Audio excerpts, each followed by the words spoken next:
What is up, guys? Rondax Studios, right here, right now. Today is just going to be a chill review video. So as you can see, you can probably see my hand in the reflection. This is going to kind of be the new review mock building setup because I've organized a lot of my parts.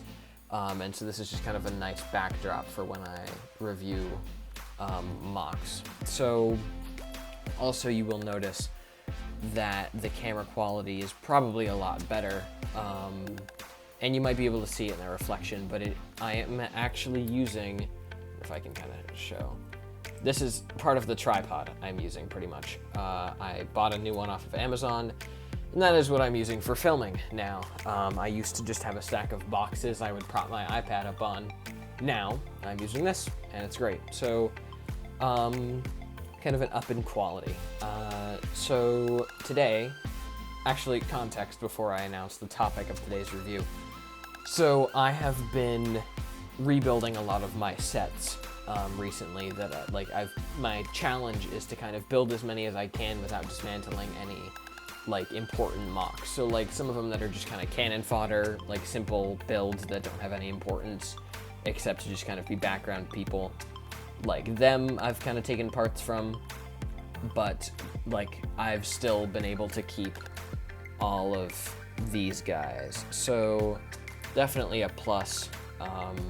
I'll probably go through my Bionicle sets current collection in a different video because there are a lot to go through. They've pretty much taken up a lot of space on my shelf. So in building them, I kind of have been quite fascinated with the Metru design, and it's actually very versatile and you can really use it to its fullest potential.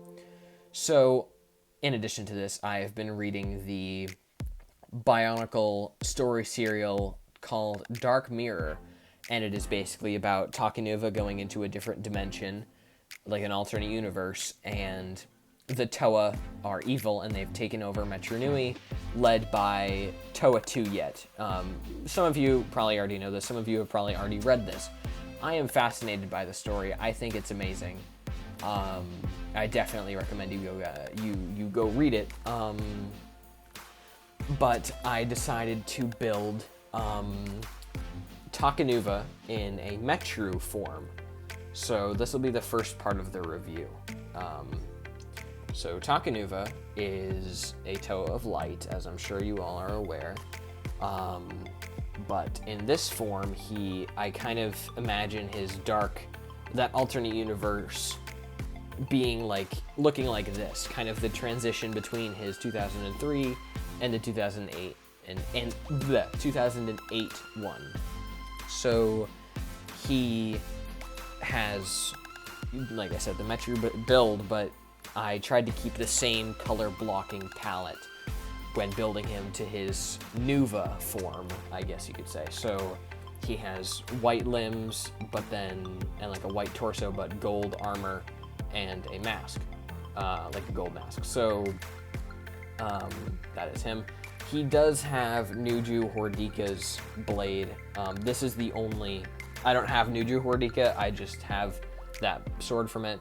I thought it would be kind of neat because, like, I know Motoro, like, was one of the people who was, like, one of the Matoran who's allied with Jaller, and he was close with Nuju, so, like, it was almost like a tribute to Motoro in a sense, like something he represented. I don't know, it doesn't really make a whole lot of sense, but just maybe a little bit of a callback there. So that's really his weapon. I thought it would kind of work for Takanuva. So he just has basic Metru legs and feet. I gave these on his back just to kind of fill them in more. Also, I did give him these just to kind of, beef him up a little bit, because the Metru design is very thin and very simple. I do not like the gear function. I think that is probably the worst gear function that LEGO ever made, because it completely limits the shoulders and is kind of useless. So moving up to the torso, you'll see that I did this, and so this has been done before, but I particularly like using it because it really gives more motion and you can get a lot more movement and posability out of it. That's really it for the legs. The torso, again, just a regular Metru torso. I did add these here on the pelvis just to kind of fill it out. On his chest, this is the bronze shield piece. Actually, removing it, you can see inside, I did a little bit of greebling. Here you can kind of see. Yeah, they do come out pretty loose. There's a way you can kind of put it back. Hold on. All right, there we go. It's a little crooked, but it kind of stays in place when I put on the chest plate. I gave him blue instead of yellow because, frankly, I don't have a yellow Metru brain stock. I don't think those exist, actually. So I gave him these. I did give him this gear in the back just to make it look like he had a gear function when he really doesn't. And it's really satisfying to have that hole in the back filled out by a gear. So that's just the inner torso.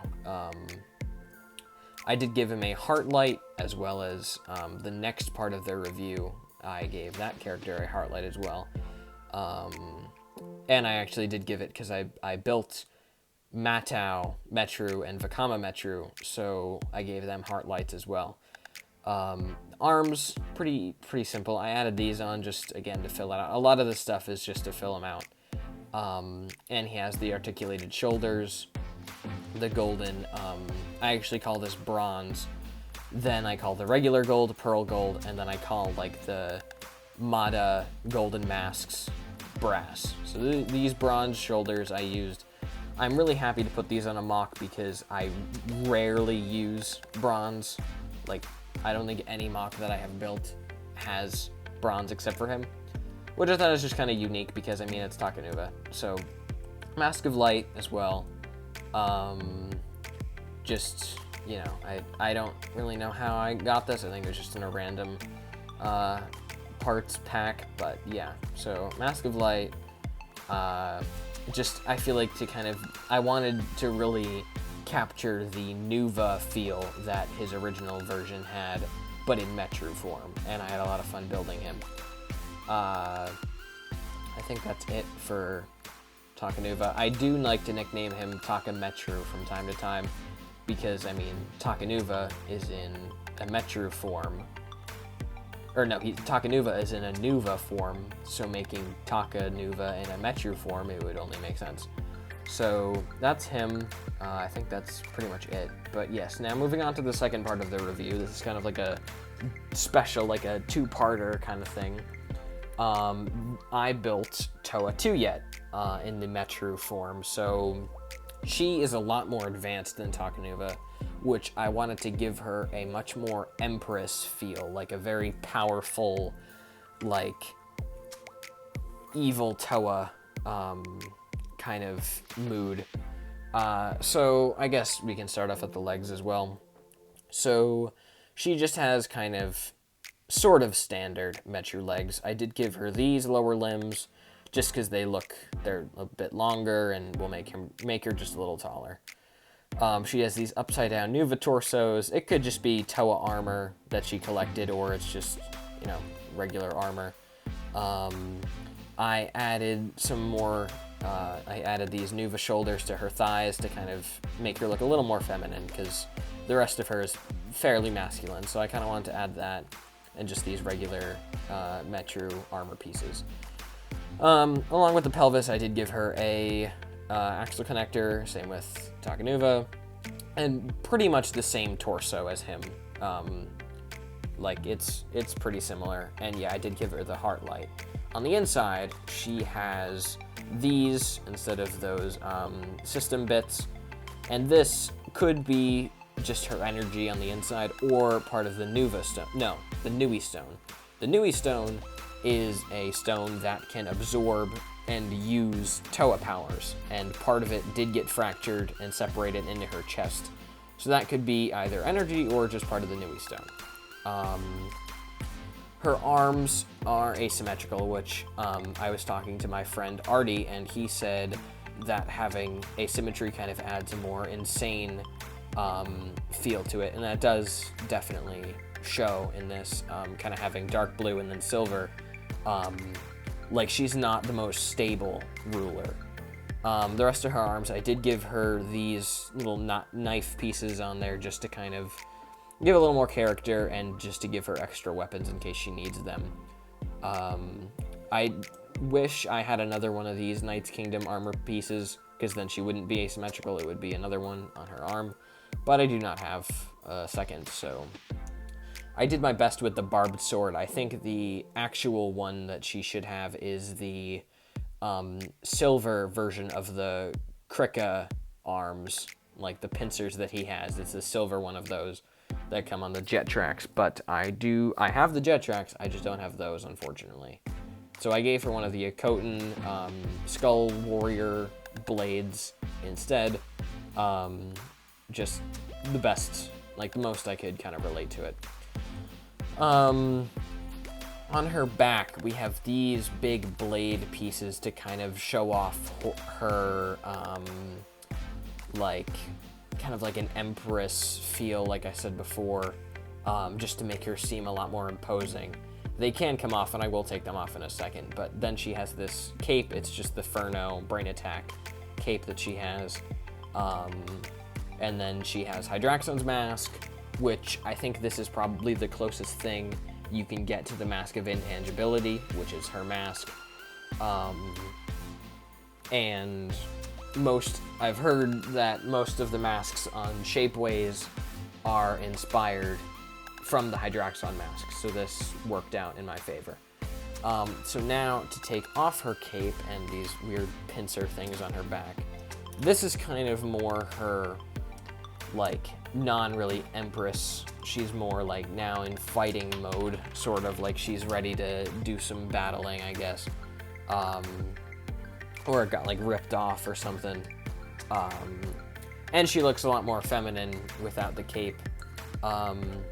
But she looks a little more battle ready, I think, now, instead of so uptight and empress-y. I use empress a lot in this video.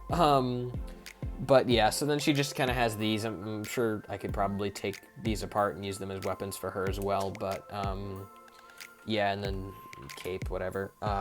But this is her without the cape. Just kind of makes her look, again, a little more like a warrior, which is always nice. So, I did forget to mention, she does have the Hero Factory 1.0 bulk feet, and these little spikes on the side. These look more like fancy boots. So I really wanted to capture the, like, royalness of her, but also kind of like a warlord of sorts. So that is Toa Tuyet and Toa Takanuva. That is the review for today. That's pretty much it. Just figured I would make a review on these guys. Let me know in the comments below if you want to see more stuff about my actual sets, or if you have a mock review request, I will definitely do that. Quick update, episodes 5 and 6 of End of Horizon just need to be edited, and then those will be coming out pretty soon. Episode 7 and 8 and 9, I think 9, most of them have scenes pre-filmed, so those should be coming out pretty soon. And then that will wrap up Season 2 with Episode 10, so stay tuned for that. Otherwise, that is it for me today, folks. Make sure to like, favorite, subscribe if you have not already done so, and I will see you in the next one. Peace.